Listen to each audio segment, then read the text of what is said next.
Assalamualaikum, hai, kembali ke Mingguan Amas bersama saya Nisa K. Seperti biasa, sekiranya anda ingin mengetahui perkembangan lanjut dunia teknologi sepanjang minggu ini, tonton hingga ke akhir video.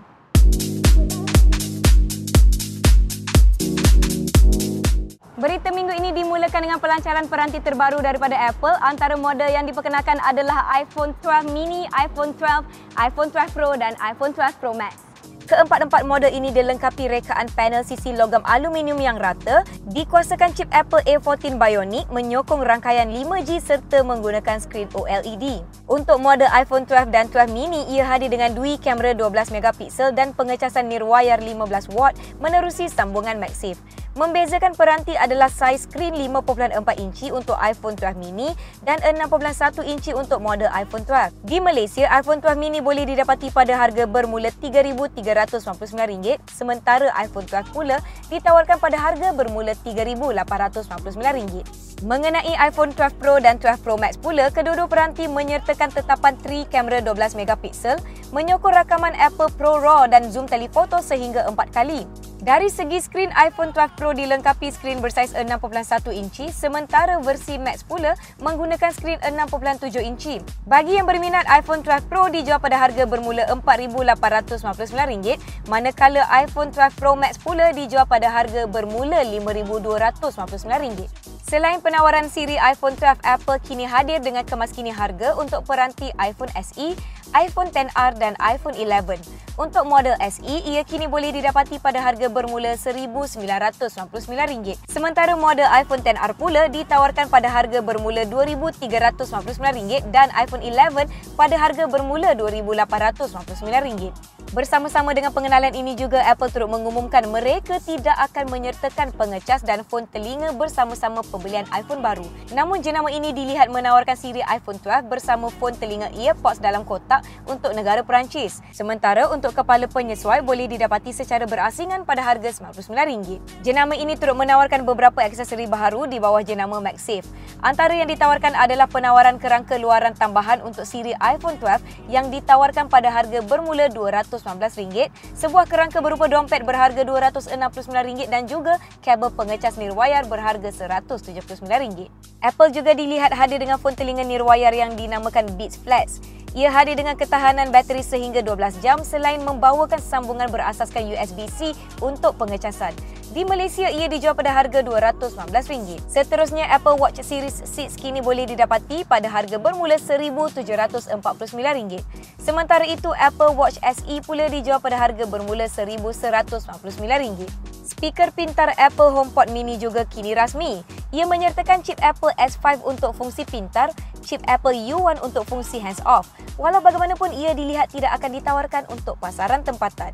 Pada minggu ini juga, OnePlus telah melancarkan beberapa peranti terbaru termasuk OnePlus 8T. Ia dikuasakan chip Snapdragon 865, kamera utama 48, 16, 5 dan 2 megapiksel dan sokongan pengecasan Warp Charge 65 watt yang disertakan dalam kotak. Ia akan mula ditawarkan untuk pasaran tempatan pada 22 Oktober 2020. Selain itu, kerangka lut sinar tahan lasak Cyborg Sayang juga turut diperkenalkan. OnePlus dan CD Projekt Red minggu ini mengumumkan sebuah kerjasama akan menjual peranti OnePlus 8T edisi Cyberpunk 2077. Peranti edisi terhad ini disahkan akan dibuka di pasaran China pada 4 November kelak. Mengenai OnePlus lagi, aksesori audio OnePlus Buds Z turut diperkenalkan. Ia hadir dengan optimasi bass boost dan kawalan sesentuh Google Assistant. Selain itu, OnePlus juga menawarkan OnePlus Bullets Wireless Z Base Edition untuk pasaran India. Ia menampilkan teknologi pembatalan hingar pasif dan sokongan pengecasan pantas. Sony pula minggu ini menawarkan dua peranti terbaru, iaitu Sony Xperia One Mark II dan Sony Xperia 5 Mark II. Untuk model Xperia One Mark II, ia dijana chip Snapdragon 865 dan kamera utama 12, 12 dan 12 megapiksel bersama lensa 3D TOF. Di Malaysia, peranti ini dijual pada harga RM4,999 sebuah. Sementara Xperia 5 Mark II pula hadir dengan janaan chip Snapdragon 865 dan kamera utama 12, 12 dan 12 megapiksel. Bagi yang berminat, peranti ini ditawarkan pada harga RM4,099 bermula Disember hadapan. Dalam berita teknologi peranti lagi, Realme C17 kini rasmi untuk pasaran Malaysia. Ia hadir dengan janaan chip Snapdragon 460, bateri berkapasiti 5000 mAh dan kamera utama 13 megapiksel. Di Malaysia, ia boleh didapati pada harga RM899 sebuah. Realme juga hadir dengan telefon pintar Realme 7i untuk pasaran tempatan. Peranti ini dilengkapi chip Snapdragon 662 dan kamera utama 64, 8, 2 dan 2 megapiksel. Ia ditawarkan pada harga RM999 dan boleh mula dibeli pada 17 Oktober ini. Tidak ketinggalan, Samsung juga turut mengumumkan penawaran peranti terbaru Samsung A42 5G. Ia dijana chip Snapdragon 750G dan kamera utama 48, 8, 5 dan 5 megapiksel. Buat masa ini, tiada butiran lanjut untuk pengenalan peranti ini di Malaysia. Huawei minggu ini telah berkongsi poster acah terbaru yang memaparkan rekaan kamera utama untuk siri Huawei Mate 40. Ia dijangka akan diperkenalkan pada 22 Oktober ini. Selain itu, Huawei juga dijangka akan membawa masuk Huawei Vision Smart TV X65. Ia hadir dengan paparan OLED bersaiz 65 inci dan dikuasakan oleh CPU Honghu 898. Mengenai Huawei lagi, jenama ini dilaporkan dalam perbincangan untuk menjual sebahagian perniagaan Honor yang mungkin mencapai nilai $3.7 bilion. Antara pembeli yang berpotensi adalah TCL dan Xiaomi. Aset yang dijual masih tidak diketahui sepenuhnya tetapi dijangka menyertakan jenama Honor, keupayaan kajian dan pembangunan Honor serta perniagaan berkaitan rantaian bekalan. Bercakap mengenai Honor, jam tangan pintar Honor Watch GS Pro kini rasmi untuk pasaran tempatan. Ia hadir dengan skrin 1.39 inci, dijana chip Kirin A1 dan sistem operasi Light OS. Di Malaysia, ia dijual pada harga RM999 seutas. Avenir Telecom memperkenalkan dua model baru Energizer Energy E241 dan Energizer Energy E241S untuk pasaran Malaysia. Kedua-duanya hadir dengan spesifikasi skrin 2.4 inci TFT, kamera hadapan VGA dan menggunakan sistem operasi KaiOS. Di Malaysia, Energizer Energy E241 dijual pada harga RM169, manakala Energizer Energy E241S pula berharga RM159. Pokok dilihat mengacah kehadiran sebuah peranti baru menjelang penghujung tahun ini. Walau bagaimanapun, tiada butiran lanjut mengenai peranti yang bakal dikeluarkan. Beralih ke arena teknologi komputer riba, Razer kini telah mengumumkan kemaskini terbaru untuk Razer Blade Stealth. Komputer riba ini hadir dengan chip Intel generasi ke-11, kad grafik Nvidia GeForce GTX 1650 Ti dan juga menyokong Razer Chroma untuk papan kekunci. Razer turut melancarkan kerusi gaming pertama yang dinamakan Razer Escape. Ia hadir dengan rekaan tempat duduk bucket seat dan menampilkan 3 tetapan pada bahagian lumbar serta mempunyai kemasan seakan kulit ular. Bukan itu sahaja, jenama ini juga memperkenalkan mikrofon yang dinamakan Razer Siren Mini. Ia boleh digunakan untuk tujuan penstreaman dan boleh digunakan untuk video berkualiti tinggi. Mengenai Razer lagi, ia juga menawarkan kerangka dalam dua saiz iaitu Razer Tomahawk ATX dan Mini ITX. Untuk model ATX, ia dilengkapi 7 slot komponen manakala Mini ITX pula sekadar mempunyai 4 slot. Razer juga mengumumkan penawaran aksesori edisi terhad Razer Pokemon untuk pasaran tempatan. Antara yang hadir termasuk fon telinga ANC, papan kekunci, tertikus dan pad tertikus bersaiz besar. Bagi yang berminat, papan kekunci dan tertikus boleh didapati pada harga bermula RM621.84, sementara fon telinga nirwayar pula berharga RM949. Seterusnya, Lenovo dijangka akan menawarkan Lenovo Legion Phone Dual untuk pasaran tempatan pada 20 Oktober ini. Ia membawakan skrin 6.59 inci, dijana chip Snapdragon 8650 Plus dan bateri sebesar 5000 mAh. Bukan itu sahaja, Lenovo akan mula menawarkan Lenovo Yoga Slim 7i Carbon pada penghujung Oktober ini. Komputer riba ini dilengkapi pilihan Intel Core Tiger Lake i5 dan i7 serta sokongan Thunderbolt 4. Di Malaysia, ia ditawarkan pada harga bermula RM4,399. Nikon Z7 II dan Nikon Z6 II hadir dengan kemaskini terbaru. Ia kini menyokong rakaman video sehingga 4K 60, hadir dengan 2 slot kad memori dan chip pengimejan Dual-X Speed 6 yang terkini.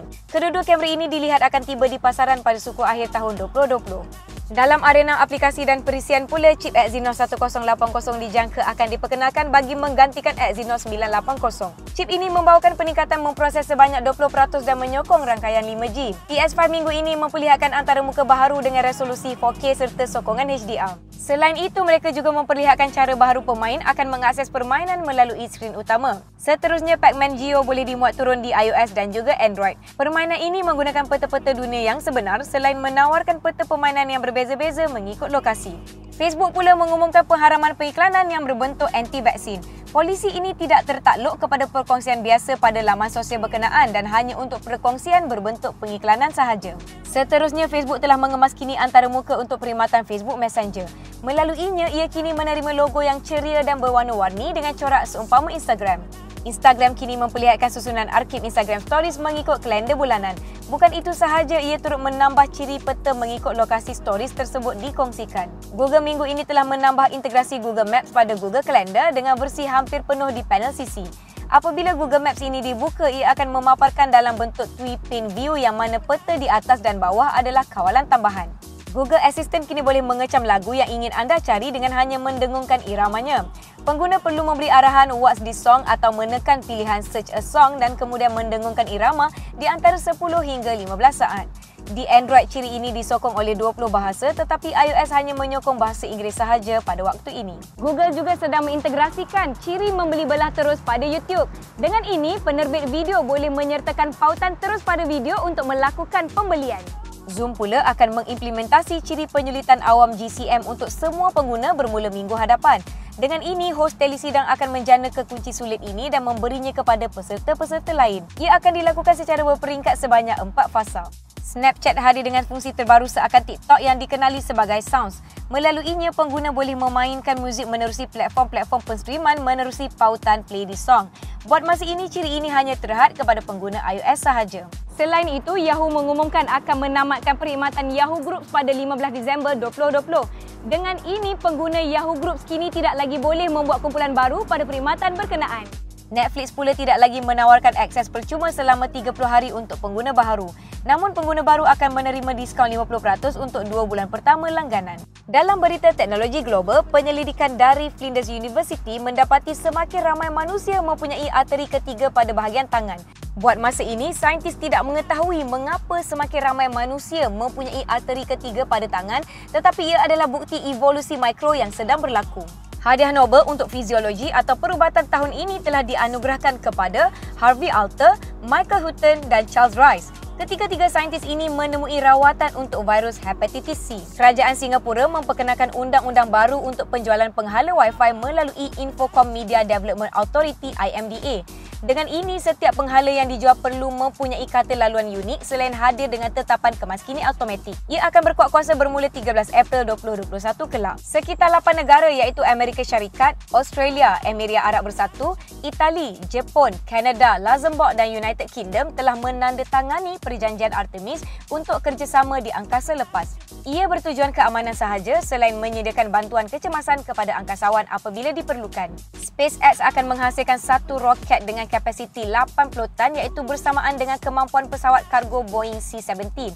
Ujian awal akan dilakukan seawal 2021. Dalam arena teknologi tempatan pula, JPJ kini telah pun membolehkan proses memperbaharui lesen memandu CDL secara atas talian. Untuk melakukannya, pengguna boleh menggunakan perkhidmatan MyEJ.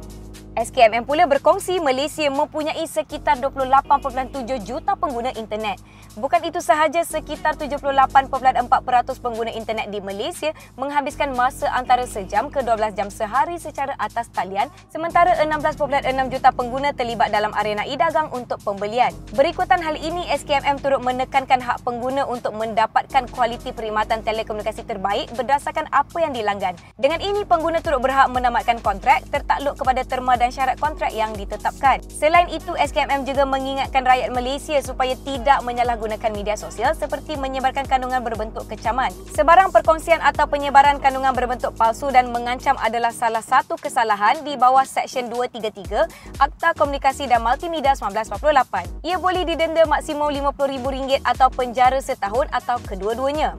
Kerajaan Malaysia kini memperkenalkan strategi keselamatan cyber Malaysia 2020 hingga 2024. Ia memfokuskan kepada usaha meningkatkan kesiapsiagaan keselamatan cyber negara dalam era digital masa kini. Tesco minggu ini mengumumkan sokongan pembayaran nil tunai di medan selera mula diaktifkan.